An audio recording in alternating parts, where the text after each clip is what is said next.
We are now halfway through April Camp NaNoWriMo and just over a quarter of the way through 2018, which means that right now is a good time to sit down, check in, and reevaluate those goals you've set, whether they are for this month or for this year.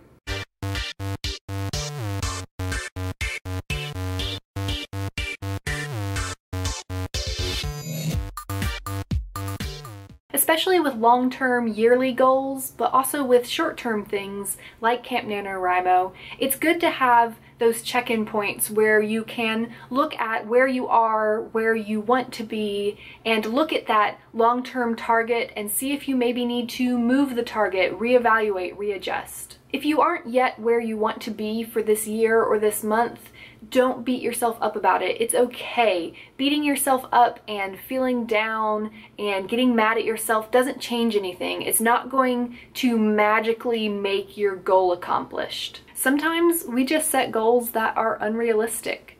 Other times, even when the goal is realistic, things come up that you don't expect that set you back. Maybe you got the flu. Maybe your depression hit you really hard for a month.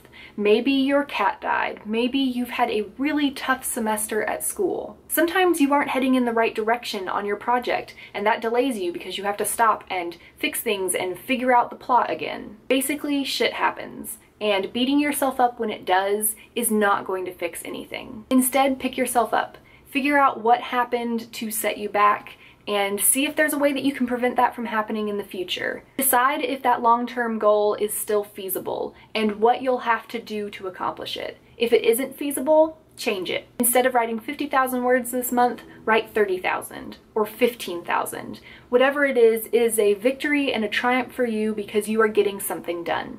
On the other hand, if you realize that you have underestimated yourself and gone too easy on your goal setting, make the goal harder. Have you already reached your goal for Camp Nano? Then double it. You've already finished the revisions that you expected to take 6 months in 3 months? Then start another round of revisions or start writing a new book. What matters in the end is that you keep pushing forward, you keep progressing, you accomplish those things that you want to accomplish in whatever time it ends up taking for you. Don't compare yourself to other writers or even to yourself 5 months ago or to some dream version of yourself that you imagined when you set your goals. Because one day when you are a published author and you hold your book in your hands, it's not going to matter whether you wrote 20,000 words or 60,000 words in April 2018. Good luck with the rest of this month and with the second quarter of 2018. Whatever your goals are, I hope that you are able to make progress towards them and that most of all you feel good about yourself and your writing.